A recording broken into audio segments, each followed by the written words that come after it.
Praise the Lord. ஆண்டவராகிய இயேசு கிறிஸ்துவின் நாமத்தில் உங்களுக்கு என் அன்பின் வாழ்த்துதலை தெரிவித்துக் கொள்கிறேன். என் கருமையான தெய்வ பிள்ளைகளே, ஒவ்வொரு நாளும் இந்த யூடியூப் மூலம் உங்களை சந்திப்பதில் நான் மிகுந்த மகிழ்ச்சி அடைகிறேன். இந்த ஆடியோவை நீங்கள் கேட்டு தேவ ஆசீர்வாதத்தை பெறுவது மட்டுமன்றி, உங்களுக்கு அறிமுகமானவர்கள், உங்கள் நண்பர்கள், உங்கள் உறவினர்களுக்கும் இந்த ஆடியோவை அனுப்பி தேவனுடைய நாமத்தை மகிமைப்படுத்தும்படி உங்களை அன்புடன் கேட்டுக்கொள்கிறேன். இந்த நாளிலும் 1 சாமுவேல் 15ஆம் அதிகாரம் முதல் வசனம். பின்பு சாமுவேல் சவுலை நோக்கி, இஸ்ரவேலராகிய தம்முடைய ஜனங்கள் மேல் உம்மை ராஜாவாக அபிஷேகம் பண்ணுகிறதற்கு கர்த்தர் என்னை அனுப்பினாரே. இப்போதும் கர்த்தருடைய வார்த்தைகளின் சத்தத்தை கேளும். சேனைகளின் கர்த்தர் சொல்கிறது என்னவென்றால், இஸ்ரவேலர் எகிப்திலிருந்து வந்தபோது அமலேக்கு அவர்களுக்கு வழிமறித்த செய்கையை மனதிலே வைத்திருக்கிறேன். இப்போதும் நீ போய் அமலேக்கை மடங்கடித்து அவனுக்கு உண்டான எல்லாவற்றையும் சங்கரித்து அவன் மேல் இரக்கம் வைக்காமல் புருஷரையும் ஸ்திரீகளையும் பிள்ளைகளையும் குழந்தைகளையும் ஆடுகளையும் ஒட்டகங்களையும் கழுதைகளையும் கொன்று போட கடவாய் என்கிறார் என்று சொன்னான். அப்பொழுது சவுல் இதை ஜனங்களுக்கு அறியப்படுத்தி தெலாயிமிலே அவர்களை தொகை பார்த்தான். அவர்கள் 2,00,000 காலாட்களும் யூதா ஜனங்கள் 10,000 பேருமாய் இருந்தார்கள். சவுல் அமலேக்குடைய பட்டணம் மட்டும் வந்து பள்ளத்தாக்கிலே ஒரு பதிவிடையை வைத்தான். சவுல் கேனியரை நோக்கி, நாம் அமலேக்கியரோடே கூட உங்களையும் வாரிக்கொள்ளாதபடிக்கு நீங்கள் அவர்கள் நடுவிலிருந்து புறப்பட்டு விலகி போங்கள். இஸ்ரவேல் எகிப்திலிருந்து வந்தபோது நீங்கள் அவர்கள் எல்லாருக்கும் தயவு செய்தீர்கள் என்றான். அப்படியே கேனியர் அமலேக்கியரின் நடுவிலிருந்து விலகி போனார்கள். அப்பொழுது சவுல் ஆவிலா துவக்கி எகிப்திற்கு எதிராயிருக்கிற சூருக்கு போகும் எல்லை மட்டும் இருந்த அமலேக்கியரை மடங்கடித்து அமலேக்கியரின் ராஜாவாகிய ஆகாகை உயிரோடே பிடித்தான். ஜனங்கள் யாவரையும் பட்டய கருக்கினாலே சங்காரம் பண்ணினான். சவுலும் ஜனங்களும் ஆகாகையும் ஆடு மாடுகளில் முதல் தரமானவைகளையும் 2ஆம் தரமானவைகளையும் ஆட்டுக்குட்டிகளையும் நலமான எல்லாவற்றையும் அழித்து போட மனதில்லாமல் தப்ப வைத்து அற்பமானவைகளும் உதவாதவைகளுமான சகல வஸ்துக்களையும் முற்றிலும் அழித்து போட்டான். அப்பொழுது கர்த்தருடைய வார்த்தை சாமுவேலுக்கு உண்டாகி அவர் சொன்னது, நான் சவுலை ராஜாவாக்கினது எனக்கு மனஸ்தாபமாய் இருக்கிறது. அவன் என்னை விட்டு திரும்பி என் வார்த்தைகளை நிறைவேற்றாமற் போனான் என்றார். அப்பொழுது சாமுவேல் மனம் நொந்து முழுவதும் கர்த்தரை நோக்கி கூப்பிட்டான். மறுநாள் அதிகாலமே சாமுவேல் சவுலை சந்திக்க போனான்.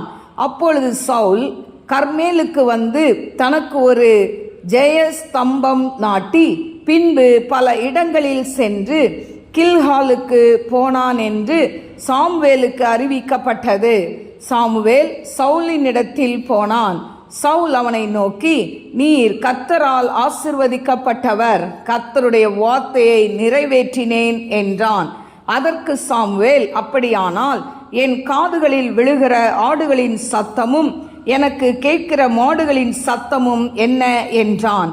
அதற்கு சவுல், அமலேக்கியரிடத்திலிருந்து அவைகளை கொண்டு வந்தார்கள்.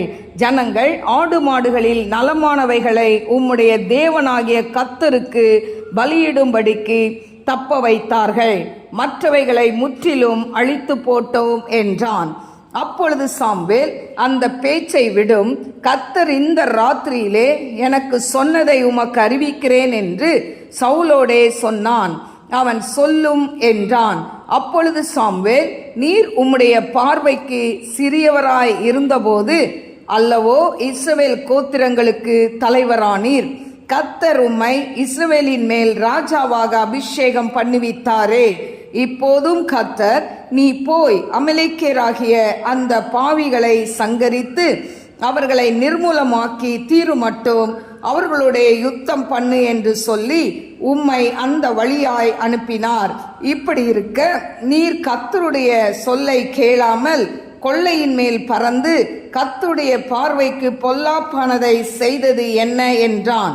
சவுல் சாமுவேலை நோக்கி, நான் கர்த்தருடைய சொல்லை கேட்டு கர்த்தர் என்னை அனுப்பின வழியாய் போய் அமலேக்கின் ராஜாவாகிய ஆகாகை கொண்டு வந்து அமலேக்கரை சங்காரம் பண்ணினேன். ஜனங்களோ உம்முடைய தேவனாகிய கர்த்தருக்கு கில்காலிலே பலியிடுகிறதற்காக கொள்ளையிலே சாபத்தீடாகும் ஆடு மாடுகளிலே பிரதானமானவைகளை பிடித்து கொண்டு வந்தார்கள் என்றான். அதற்கு சாமுவேல், கர்த்தருடைய சத்தத்திற்கு கீழ்ப்படுகிறதை பார்க்கிலும் சர்வாங்க தகனங்களும் பலிகளும் கர்த்தருக்கு பிரியமாய் இருக்குமோ? பலியை பார்க்கிலும் கீழ்ப்படிதலும் ஆட்டுக்கடாக்களின் இனத்தை பார்க்கிலும் செவி கொடுத்தலும் உத்தமம். இரண்டகம் பண்ணுதல் பில்லி சூனிய பாவத்திற்கும் முரட்டாட்டம் பண்ணுதல் அவபக்திக்கும் விக்கிரக ஆராதனைக்கும் சரியாய் இருக்கிறது. நீர் கர்த்தருடைய வார்த்தையை புறக்கணித்தபடியினாலே அவர் உம்மை ராஜாவாய் இராதபடிக்கு புறக்கணித்து தள்ளினார் என்றான். அப்பொழுது சவுல் சாமுவேலை நோக்கி, நான் கர்த்தருடைய கட்டளையையும் உம்முடைய வார்த்தைகளையும் மீறினதினாலே பாவம் செய்தேன். நான் ஜனங்களுக்கு பயந்து அவர்கள் சொல்லை கேட்டேன். இப்போதும் நீர் என் பாவத்தை மன்னித்து நான் கர்த்தரை பணிந்து கொள்ளும்படிக்கு என்னோடே கூட திரும்பி வாரும் என்றான். சாமுவேல் சவுலை பார்த்து, நான் உம்மோடே கூட திரும்பி வருவதில்லை. கர்த்தருடைய வார்த்தையை புறக்கணித்தீர். நீர் இஸ்ரவேலின் மேல் ராஜாவாய் இராதபடிக்கு கர்த்தர் உம்மையும் புறக்கணித்து தள்ளினார் என்றான். போகும்படி சாமுவேல் திரும்புகிற போது சவுல் அவன் சால்வையின் தொங்கலை பிடித்து கொண்டான். அது கிழிந்து போயிற்று. அப்பொழுது சாமுவேல் அவனை நோக்கி, கர்த்தர் இன்று உம்மிடத்தில் இருந்த இஸ்ரவேலின் ராஜ்யத்தை கிழித்து போட்டு உம்மை பார்க்கிலும் உத்தமனாய் இருக்கிற உம்முடைய தோழனுக்கு அதை கொடுத்தார். இஸ்ரவேலின் ஜெயம்பலமானவர் பொய் சொல்கிறதும் இல்லை, தாம் சொன்னதை பற்றி மனஸ்தாபப்படுகிறதும் இல்லை. மனம் மாற அவர் மனுஷன் அல்ல என்றார். அதற்கு அவன், நான் பாவம் செய்தேன். இப்போது என் ஜனத்தின் மூப்பருக்கு முன்பாகவும் இஸ்ரவேலுக்கு முன்பாகவும் நீர் என்னை கனம் பண்ணி நான் உம்முடைய தேவனாகிய கர்த்தரை பணிந்து கொள்ளும்படிக்கு என்னோடே கூட திரும்பி வாரும் என்றான். அப்பொழுது சாமுவேல் திரும்பி சவுலுக்கு பின் சென்றான். சவுல் கர்த்தரை பணிந்து கொண்டான். பின்பு சாமுவேல், அமலேக்கின் ராஜாவாகிய ஆகாகை என்னிடத்தில் கொண்டு வாருங்கள் என்றான். ஆகாக் சந்தோஷமாய் அவனிடத்தில் வந்து, மரணத்தின் கசப்பு அற்று போனது நிச்சயம் என்றான்.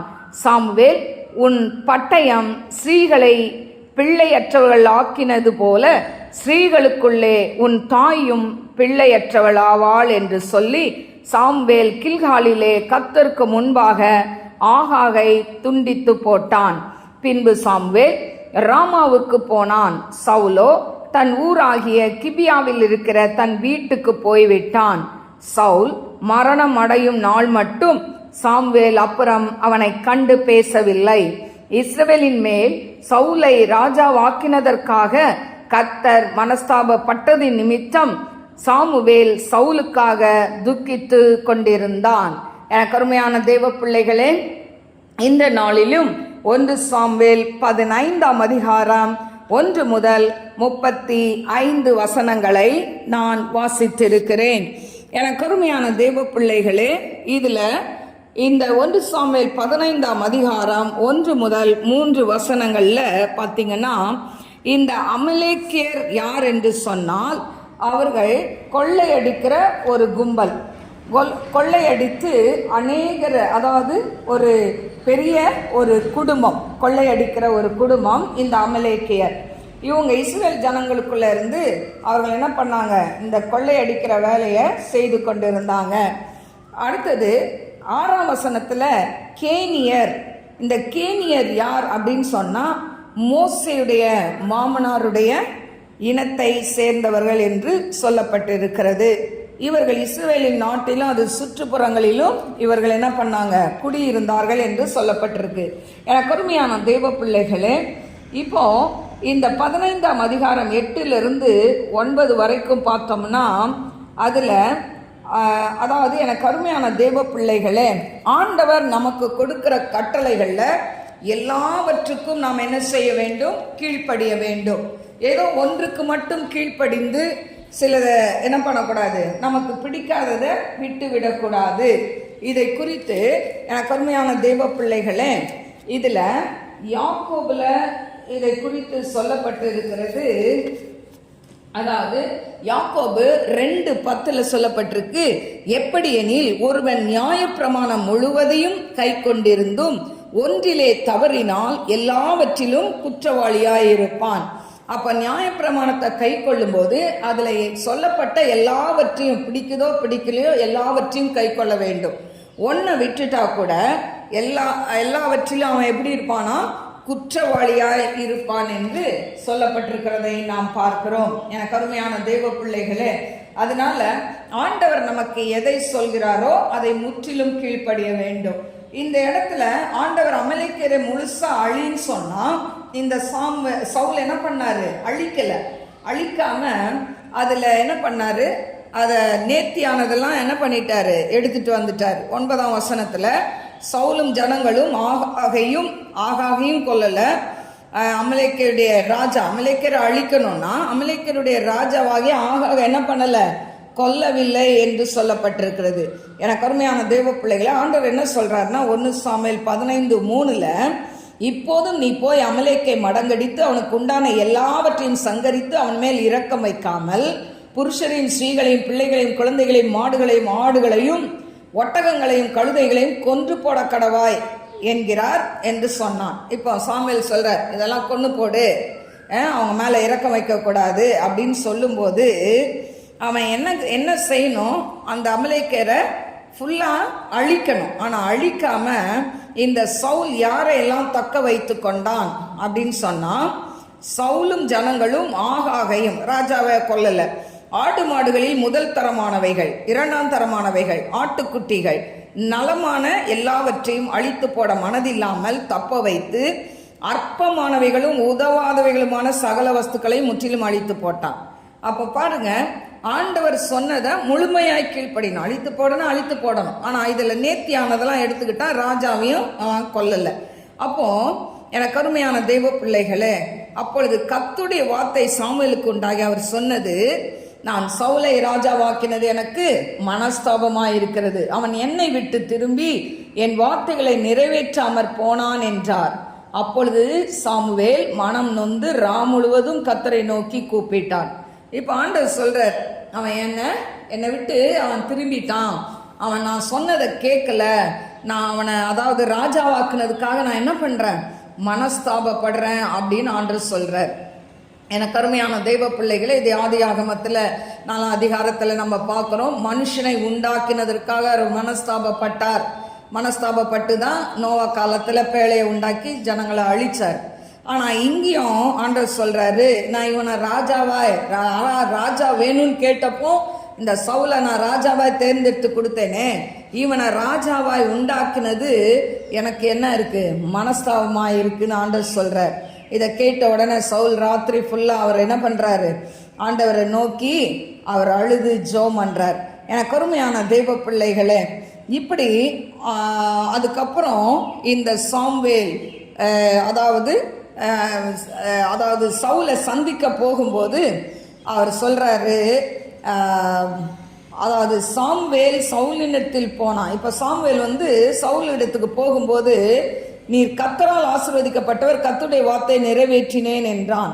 இப்போ சவுல் சொல்றான், நீங்க கர்த்தரால் ஆசீர்வதிக்கப்பட்டவங்க, நான் கர்த்தருடைய வார்த்தை நிறைவேற்றிட்டேன் அப்படின்னு சொல்றான். அப்போ இந்த சாமுவேல் கேட்கிறார், அப்படியானா என் காதுகளில் விழுகிற ஆடுகளின் சத்தமும் எனக்கு கேட்கிற மாடுகளின் சத்தமும் என்ன என்றான். ஆமாப்பா, நீ ஆண்டவருடைய வார்த்தை நிறைவேற்றினா ஆடு சத்தம் மாடு சத்தம்லாம் கேட்குது, இது என்ன அப்படின்னு கேட்கும்போது அப்போதான் சொல்கிறான், நான் ஆண்டவருக்குன்னு பலியிடுறதுக்கு நேர்த்தியானதை நான் கொண்டு வந்துட்டேன் அப்படின்னு சொன்ன உடனே எனக்கு அருமையான தெய்வ பிள்ளைகளே, அதில் அப்போ அவர் சொல்கிறாரு, ஆண்டவருடைய சத்தத்தை நீ என்ன பண்ண?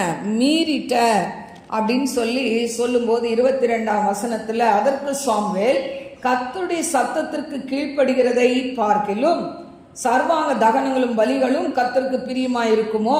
பலியை பார்க்கிலும் கீழ்ப்படிதலும் ஆட்டுக்கடாக்களின் இனத்தை பார்க்கிலும் செவி கொடுத்தலும் உத்தமன்றார். அப்போ நீ பலி செலுத்தி எதுக்கு? ஆண்டவர் சொன்னதை நீ செய்யலையே. ஆண்டவர் சொன்னதை செய்யாம நீ ஆண்டவருக்கு பலி செலுத்துறன்னு சொன்னா அது வேஸ்ட்டு. எனக்கு அருமையான தெய்வ பிள்ளைகளை, கர்த்தருக்கு பிரியம் இல்லாத வழிகளில் நடந்து கொண்டு கர்த்தருக்கு முதலிடம் கொடுக்காதபடி, ஆலயத்துக்கு போகாதபடி, இல்லாவிட்டால் ஒவ்வொரு நாளும் தேவ சமூகத்தில் காத்திருந்து ஜெபிக்காதபடி, கர்த்தருக்கும் நமக்கும் எந்த தொடர்புமே இல்லாம நீங்க கொடுக்கிற காணிக்கை அது என்னது? ஆண்டவர் விரும்புகிறது இல்லை. அதுதான் சாமுவேல் சொல்றார், பலியை பார்க்கிலும் கீழ்ப்படிதல் உத்தமம். நீங்க இதெல்லாம் காணிக்கையெல்லாம் கரெக்டா கொடுத்துட்டு ஆண்டவருக்கு உங்க இருதயத்தை கொடுக்காம போனா வேஸ்ட் இல்லை. எனக்கு அருமையான தெய்வ பிள்ளைகளே, அதனால ஆண்டவர் சொல்றாரு, மகனே மகளே உன் இருதயத்தை எனக்கு தான் சொல்றாரு. நம்ம இந்த இருதயத்தை மட்டும் ஆண்டவருக்கு கொடுக்க மாட்டோம். நம்ம மனம் அதாவது போன போக்கில் கடந்து போறோம். பாவத்துல எல்லா பாவத்தையும் நம்ம தெரிந்தே பாவத்தை என்ன பண்றோம்? பாவம் தெரிஞ்சே அதை துணிகரமாய் செய்கிறோம். எனக்கு அருமையான தேவ பிள்ளைகளே, இப்போ ஒரு பெண்ணை இச்சையோடு பார்க்கிற எவனும் அவளோட விபச்சாரம் செய்தாயிற்று. அப்போ இன்னைக்கு அந்த இச்சை என்கிறது பாவம் தெரியும், ஆனா அந்த பாவத்தை விட்டு வெளியே வர முடியாது. ஆனால் அந்த பாவத்தை துணிகரமாக செய்கிறது. நீ ஒரு பெண்ணோட நீ ஐக்கியமாக இருக்கிறது, உன் வீட்டுக்கு பேரண்ட்ஸுக்கு தெரியாமல் ஒரு பெண்ணோட நீ பழகிறது, இல்லை ஆணோட பழகிறது தவறுன்னு தெரியும், அது ஒரு இச்சைன்னு தெரியும். ஆனால் தெரிஞ்சும் அதை துணிகரமாய் செய்து கொண்டு நீ ஆலயத்தில் போய் நீ பாட்டு பாடலாம், இல்லாட்டா மியூசிக் வாசிக்கலாம், இல்லாட்டா ஆண்டவருக்கு பிரியமானது எல்லாத்தையும் செய்யலாம். ஆனால் அது வேஸ்ட்ன்னு கர்த்தர் சொல்கிறார். முதலாவது அவர் இருதயத்தை கேட்கிறார். உன் இருதயத்தை கேட்கிறார். உன் இருதயத்தை கொடு. முதல்ல நீ உன்கிட்ட இருந்து நான் காணிக்கையோ தசம பாகத்தையோ எதையும் நான் கேட்கல, உன் இருதயம் தான் எனக்கு வேணும்னு கேட்கிறாரு. ஹல்லேலூயா. இதை கேட்டுக்கொண்டிருக்கிற அன்பு சகோதர சகோதரிகளை, இந்த கால வேளையில இன்றைக்கு இதை கேட்டுக்கொண்டிருக்கிற நீங்கள் யாரா இருந்தாலும் உங்க இருதயத்தை யாருக்கு கொடுத்திருக்கிறீங்க? இந்த உலகத்துக்கா, இல்லை ஒரு அழிஞ்சு போற ஒரு பெண்ணுக்கா, இல்லை ஒரு ஆணுக்கா, யாருக்கு கொடுத்துட்டு இருக்கிறீங்க? எனக்கு அருமையான தெய்வ பிள்ளைகளை, விபச்சார பாவம் அது ஆண்டவருக்கு அருவருப்பானது. அதனால அந்த விபச்சார பாவத்தை உன்னுடைய மனைவிக்கு தெரியாம வச்சிருக்கிற ரகசிய தொடர்புலேருந்து வெளியே வாங்க. கணவனுக்கு தெரியாம வச்சிருக்கிற ரகசிய தொடர்புலேருந்து வெளியே வாங்க. ஆண்டவர் அதை விரும்புகிறார். இதையெல்லாம் நீங்க செய்யாம நீங்க கொடுக்கிற காணிக்கையை அவர் அங்கீகரிக்கவே மாட்டார். எனக்கு அருமையான தெய்வ பிள்ளைகளை, உன் இருதயத்தை கேட்குறார். இருதயத்தில் அவ்வளோ நீ வேண்டாத காரியங்களை உள்ள வைத்து கொண்டு பகை, விரோதம், வைராக்கியம், கோபம், எரிச்சல் எல்லாத்தையும் உள்ள வச்சுக்கிட்டு நீ கொடுக்கிற காணிக்கை அவர் அங்கீகரிக்க மாட்டார். எனக்கு அருமையான தெய்வ பிள்ளைகளை, இன்று உங்க இருதயத்தை ஆண்டவர் கேட்கிறார். ஆண்டவருக்கு கொடுப்பீங்களா? பாருங்க, சவுல் அதாவது ஆண்டவருக்கு நேர்த்தியானதை கொள்ளையில எடுத்துட்டு வந்தான், பலி செலுத்தினான். ஆண்டவர் பிரியப்பட்டாரா? பிரியப்படவே இல்லை. எனக்கு அருமையான தெய்வ பிள்ளைகளை, இன்னும் நிறைய பேர் குடிச்சிட்டு அதாவது ஹான்ஸ்பாக்கு இன்னும் போதை பொருள் எல்லாத்தையும் போட்டுட்டு ஆலயத்துக்கு வந்து காணிக்கை கொடுக்கும்போது அந்த காணிக்கையில் தேவன் பிரியப்பட மாட்டார். அந்த காணிக்கையை கொடுக்கறதுனால தேவன் உங்கள் குடும்பத்தை ஆசீர்வதிக்கவே முடியாது. அல்லேலூயா. நீ பாவத்தை விட்டு முதலாவது வெளியில வா. பாவம் தெரிஞ்சும் அதை மறுபடி துணிந்து செய்றியே. அன்னைக்கு 2000 வருஷங்களுக்கு முன்பாக யூதர்கள் அவரை சிலுவையில் அறைந்தார்கள். ஆனால் இன்றைக்கு நீ கண்ணினால செய்கிற பாவத்துக்கு அவர் சிரசில முள்முடி சூட்டி கொண்டு இருக்கிற, உன் கைகளால செய்கிற பாவத்துக்கு அவர் கைகளை நீ ஆணி அடித்து கொண்டு இருக்கிற, உன் கால்களில் செய்கிற பாவத்துக்கு அந்த கால்களை நீ ஆணி அதாவது கடாவை கொண்டிருக்கிற, உன் இருதயத்தில் செய்கிற பாவங்களுக்கு அவர் விழாவில் குத்தப்பட்டார். எனக்கு அருமையான தெய்வ பிள்ளையே, இன்றைக்கு நீ ஆண்டவரை குத்தி கொண்டு இருக்கிறாய். கொஞ்சம் யோசித்துப்பார். நின்று உன் வாழ்க்கையை திரும்பிப்பார். யாரும் சொல்ல வேணாம், உன் வாழ்க்கை இப்படி இருக்குன்னு சொல்ல வேணாம். ஒரு இடத்துல அமைதியில் அமர்ந்து உன் வாழ்க்கையை அலசிப்பார். உன் வாழ்க்கையை அலசிப்பார். உன் இருதயத்தை அலசிப்பார். அதில் உள்ள கேடான காரியங்கள் என்னன்னு சொல்லி நீ அமர்ந்திருந்தா ஆண்டவர் ஒவ்வொன்றா உனக்கு காண்பிப்பார். உன் வாழ்க்கை எவ்வளோ கேடு உள்ளது, எவ்வளோ அசிங்கமானது, எவ்வளோ அதாவது அருவருக்கத்தக்கது என்பதை தேவன் காண்பிப்பார். நீ ஓடிக்கொண்டு இருக்கிற வரைக்கும் நீ நல்லவன் தான், நல்லவள் தான், நான் பர்ஃபெக்டாக இருக்கிறேன், என்கிட்ட பழுதொன்று இல்லைன்னு நீ சொல்லிக்கலாம், மார்த்தட்டிக்கலாம். ஆனால் தேவ சமூகத்தில் அமர்ந்து தேவ சமூகத்தில் கேள், ஆண்டவர்கிட்ட கேள், ஆண்டவரே நான் பெர்ஃபெக்டாக இருக்கிறேனா, எல்லாத்துலேயும் பெர்ஃபெக்டாக இருக்கிறானா, ஆண்டவர்கிட்ட கேளுங்க. ஹல்லேலூயா, ஹல்லேலூயா. நியாயப்பிரமாணத்தை ஒருத்தன் கை கொள்ளணும்னா அவன் எல்லாத்தையும் கை கொள்ளணும். ஒன்றை விட்டால் கூட அவன் பாவம் செய்தவன் ஆயிற்று. ஆனால் எனக்கு அருமையான தேவ பிள்ளையே, இன்னைக்கு கிருபையின் காலத்தில் இருக்கிறோம். அதனால தான் நாம் செய்கிற அநேக பாவங்களை கர்த்தர் மன்னித்து கொண்டே இருக்கிறார். ஆண்டவர் மன்னித்து கொண்டே இருக்கிறார். அதனால அவர் மன்னிக்கிற தேவனாய் இருக்கிறார் என்று சொல்லி மறுபடியும் இருதயத்தை கடினப்படுத்தினால் சகாயமின்றி சடுதியில் நாசமடைவாய் என்று வேதம் சொல்கிறது. அதை மறந்து போகாதீங்க. எனக்கு அருமையான தேவ பிள்ளையே, அவர் அன்பான தேவன், அவர் உன்னை அரவணைக்கிற தேவன் தான். ஆனால் இன்றைக்கு ஆண்டவரை விட்டு தூரமாய் போய்கொண்டு இருக்கிற அன்பு மகனே, மகளே, அன்பு வாலிப தங்கையே, தங்கச்சியே, நீ ஆண்டவரை விட்டு நீ தூரம் போக போக போக உன் ஆசீர்வாதங்களை நீ இழந்து போவாய். ஹல்லேலூயா, ஹல்லேலூயா. ஆசீர்வாதங்களை இழந்து போயிட்டு அப்புறம் ஏன் ஆண்டவர் எனக்கு இதை செய்தார் என்று கேள்வி கேட்காத. நீ ஆண்டவர் சமூகத்தில் காத்திருந்தாயா? ஆண்டவர் சமூகத்தில் ஜெபித்தாயா? ஒன்றுமே இல்லையே, எதுவுமே செய்யாம ஏன் ஆண்டவர் எனக்கு இதை செஞ்சார்னு கேட்காத. உன்னுடைய அதாவது காரியத்துக்காய், உன்னுடைய வாழ்க்கையில வருகிற ஏமாற்றத்துக்காய், இழப்புக்காய் மற்றவர்களை காரணம் காட்டாத. நீ என்ன பண்ணுன? ஆண்டவர் உனக்கு கொடுத்த வாழ்க்கை, உனக்கு கொடுத்த படிப்பு, உனக்கு கொடுத்த வேலையில் நீ உண்மையா இருந்தியா? அதை சற்று யோசித்து பாரு இந்த கால வேளையில். ஆனால் சவுலை ராஜாவாய் மாற்றி அவனை ஆண்டவர் எல்லாருக்கும் முன்பாக, அவன் தோளுக்கு கீழே எல்லாரும் இருந்தாங்களாம், அந்த அளவுக்கு சவுலை மேன்மைப்படுத்தி வச்சார. அவன் செஞ்சது என்ன? ஆண்டவருக்கு பிரியமில்லாத காரியத்தை செய்தான். அந்த அமலேக்கர் ஃபுல்லாக அழிக்கணும்னு சொன்ன அழிக்காம அதில் கொள்ளையில் நேர்த்தியானதெல்லாம் கொண்டு வந்துட்டாங்கல்ல, அதில் பலி செலுத்தினது ஆண்டவருக்கு பிடிக்கலையே. எனக்கு அருமையான தேவ பிள்ளையே, நீ லஞ்சம் வாங்குற பணத்தை கொண்டு போய் தசம பாகம் போட்டேன்னா ஆண்டவருக்கு பிடிக்குமா? ஆண்டவர் மனஸ்தாபப்படுவார், உன்னை குறித்து மனஸ்தாபப்படுவார். இது லஞ்ச பணம். ஹல்லேலூயா, ஹல்லேலூயா. நீ கொள்ளை எடுக்கிறதுல கொண்டு போட்டேன்னு ஆண்டவர் பிரியப்படுவாரா? அவன் கொள்ளையிட்டு வந்ததுல நேர்த்தியானதை எடுத்துட்டு வந்து தான் அந்த ஆடு மாடுகளெல்லாம் பலியிட்டான். ஆண்டவர் பிரியப்பட்டாரா? கேட்டார், பலியை காட்டிலும் கீழ்ப்படிதல் உத்தமம் என்று சொல்லி. ஹல்லேலூயா. எனக்கு அருமையான தேவ பிள்ளைகளே, நீ வாங்குகிற பணம் எப்படிப்பட்டது? நீ சம்பாதிக்கிற பணம் நேர்த்தியாய் சம்பாதிக்கிறாயா? லஞ்சம் வாங்கி சம்பாதிக்கிறாயா? வட்டி வாங்கி சம்பாதிக்கிறாயா? அந்த வட்டிக்கு வாங்குற பணத்துல நீ கடவுளுக்கு கொடுக்குறியா? ஆண்டவர் அதுல பிரியப்படவே மாட்டார். நீ எத்தனைக்கு வட்டி விட்டாலும் வட்டி தான். ஆனால் அந்த வட்டி வாங்குறதுல கொண்டு போய் தசம்பாக செலுத்தினா ஆண்டவர் உன் பாவத்தை மன்னிப்பாரான்னு கேட்டால் மன்னிக்க மாட்டார். ஹல்லேலூயா, ஹல்லேலூயா. கிறிஸ்தவன் வட்டி வாங்கக்கூடாது. ஹல்லேலூயா. கிறிஸ்தவர்கள் உங்கள் பணத்தை வட்டிக்கு கொடுக்க கூடாது. ஹல்லேலூயா. பேங்க் வட்டி தான், பேங்க் வட்டிக்கு கொடுக்குறேன் இல்லை, நீ பேங்க்ல போடு.